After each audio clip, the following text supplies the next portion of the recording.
السلام علیکم ورحمۃ اللہ وبرکاتہ۔ محمد سراج بھائی نے ایک بہت بڑا قیمتی مسئلہ پوچھا ہے کہ اگر کوئی آدمی نماز میں قرات کے اعتبار سے غلطی کرتا ہے مخارج کی، کہ سورہ فاتحہ میں الحمد کی ہا کی جگہ چھوٹی ہا پڑھ دیتا ہے،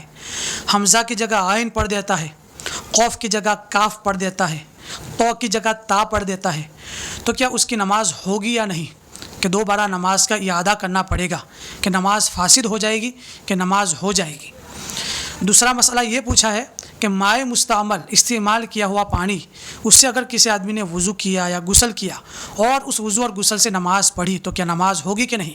مائع مستعمل کا مطلب یہ ہے کہ جو ہم وضو کرتے ہیں تو ہمارے اعضاء سے جو پانی گھیرا اگر ایک برتن میں جمع کریں گے تو استعمال کیا ہوا پانی کہا جائے گا۔ اسی طرح ہم نے غسل کیا تو غسل سے جو پانی گرتا ہے اس کو مائع مستعمل کہا جاتا ہے۔ تو کیا اس سے کسی آدمی نے وہ بچا ہوا برتن میں پڑا تھا، اس سے وضو کیا یا غسل کیا اور اسی سے اس نے نماز پڑھی، تو مائع مستعمل سے وضو کیا ہے یا غسل کیا ہے اور اس سے نماز پڑھی ہے تو نماز ہوگی کہ نہیں، قضا کرنی پڑے گی؟ تو یہ مسئلہ انہوں نے پوچھا ہے۔ تو جواباً عرض یہ ہے کہ عوام میں عام طور پر ایسے لوگ ہوتے ہیں جو مخارج سے واقف نہیں ہوتے، جن کو مخرج کے ساتھ قرآن پڑھنا نہیں آتا، وہ اچھے سے نہیں پڑھ سکتے، کوشش تو کرتے ہیں۔ تو اگر ان سے غلطی ہوتی ہے کہ الحمد کی جگہ الحمد پڑھ دیتے ہیں اور عین کی جگہ حمزہ پڑھ دیتے ہیں یا حمزہ کی جگہ عین پڑھ دیتے ہیں، تو کی جگہ تا پڑھ دیتے ہیں، تو اور وہ یہ سمجھ کر پڑھتے ہیں کہ میں نے ویسا ہی پڑھا جیسا قرآن میں ہے،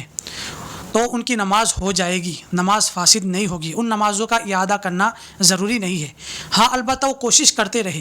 کسی عالم صاحب سے، مولانا صاحب سے، امام صاحب سے اپنی قرات کو اچھی کرنے کی کوشش کرے، اچھے سے قرآن کو پڑھنے کی کوشش کرے، مخارج کو سیکھے کہ قوف کیسے نکالیں گے، کاف کیسے نکالیں گے، تو کیسے نکالیں گے، تا کیسے نکالیں گے، اس کی وہ مشق کریں گے، کوشش کریں گے اور اچھے سے پڑھنے کی کوشش کریں گے۔ لیکن وہ آدمی کہ جو مطلقاً اچھے سے قرات کر سکتا ہے، مخارج کے ساتھ پڑھ سکتا ہے، وہ قادر بالفعل ہے، اچھی طرح پڑھنے پر مخارج کے ساتھ قادر ہے، لیکن وہ غفلت کی وجہ سے یا عدم توجہ کی وجہ سے یا بدتمیزی کی وجہ سے وہ دھیان سے نہیں پڑھ رہا ہے اور وہ غلطی کر رہا ہے کہ عین کی جگہ حمزہ کی جگہ عین پڑھ رہا ہے، ہا کی جگہ ہا کی جگہ ہا پڑھ رہا ہے، حالانکہ وہ اچھے سے پڑھ سکتا ہے، ہا کو بھی نکال سکتا ہے۔ تو اگر وہ ایسی غلطی کرتا ہے نماز میں، ایسے حرف میں غلطی کرتا ہے کہ اگر اس حرف کی جگہ دوسرا حرف پڑھ دیا اور معنی بالکل بگڑ گیا، معنی خراب ہو گیا اس قرآنی آیت کا، تو اس کی نماز فاسد ہو جائے گی، کیونکہ وہ اچھے سے پڑھ سکتا تھا، مخرج کے ساتھ اس کو پڑھ سکتا تھا لیکن پڑھا نہیں، اور اس نے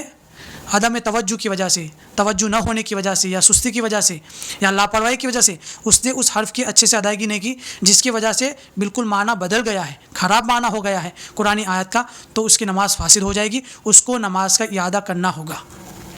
دوسری بات یاد رکھیں کہ عربی زبان بہت نازک ہے، اس لیے مخارج کے ساتھ قرآن کو پڑھنے کی کوشش کریں۔ آپ رمضان کے اندر بھی تیزی کے ساتھ قرآن پڑھتے ہیں تو آہستہ پڑھیں، لیکن مخارج کے ساتھ پڑھیں۔ جیسے قل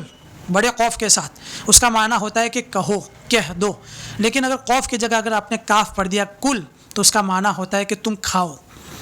اسی طرح علیم، اس کا مطلب ہے جاننے والا، ان اللہ علیم، اللہ تعالیٰ جاننے والا ہے، اور کسی نے عین کی جگہ حمزہ پڑھ دیا علیم، ان اللہ علیم، تو اس کا معنی ہوگا کہ اللہ تعالیٰ بہت زیادہ ستانے والا ہے۔ ایک حرف کا فرق ہے، دیکھو۔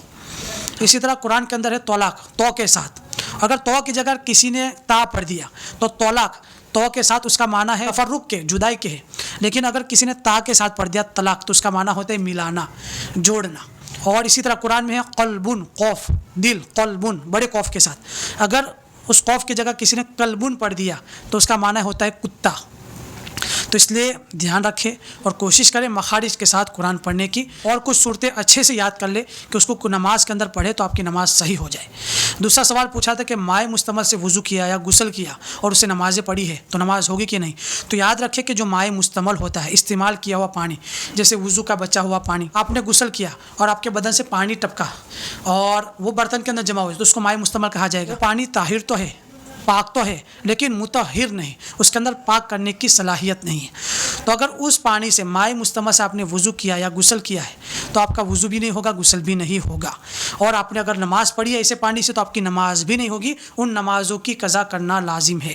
تو ایسے پانی سے وضو کریں، ایسے پانی سے غسل کریں جو بالکل پاک ہو، استعمال کیا ہوا نہ ہو، قدرتی پانی ہو۔ اگر مائع مستعمل سے آپ کے بدن پر یا کپڑے پر نجاست لگی ہوئی ہے، پیشاب لگا ہے یا پاخانہ لگا ہے یا خون لگا ہے، خون کا دھبا ہوا ہے، اگر اس مائع مستعمل سے آپ صاف کر رہے ہیں، پاک کر رہے ہیں، تو وہ کپڑا اور بدن پاک ہو جائے گا، کیونکہ یہ ظاہری نجاست ہے، وہ پاک ہو جائے گی مائع مستعمل سے۔ لیکن جو نجاست حکمی ہے، جیسے استنجا سے وضو ٹوٹ جاتا ہے، پیشاب سے وضو ٹوٹ جاتا ہے، ریح خارج ہونے سے وضو ٹوٹ جاتا ہے، غسل واجب ہونے سے وضو ٹوٹ جاتا ہے، تو یہ نجاست حکمی ہے، تو اس کو پاک کرنے کے لیے مائع مستعمل کام نہیں آئے گا، اس کے لیے پاک صاف ستھرا پانی چاہیے جو قدرتی پانی ہوتا ہے۔ تو مائع مستعمل سے اگر وضو یا غسل کیا ہے تو نہ وضو ہوگا، نہ غسل ہوگا، نہ نماز ہوگی۔ اگر ایسے پانی سے غسل کر کے یا وضو کر کے نماز پڑھی ہے تو نمازوں کا اعادہ کرنا پڑے گا، لوٹانا پڑے گا۔ اور اگر اس مائع مستعمل سے بدن کی یا کپڑے کی نجاست صاف کی ہے جو لگی ہوئی ہے تو پاک ہو جائے گی۔ اللہ عالم بالصواب، اس کا دھیان رکھے، ان مسائل کو خوب دھیان سے سنیں اور آگے بھی خوب شیئر کریں تاکہ لوگوں کو فائدہ ہو۔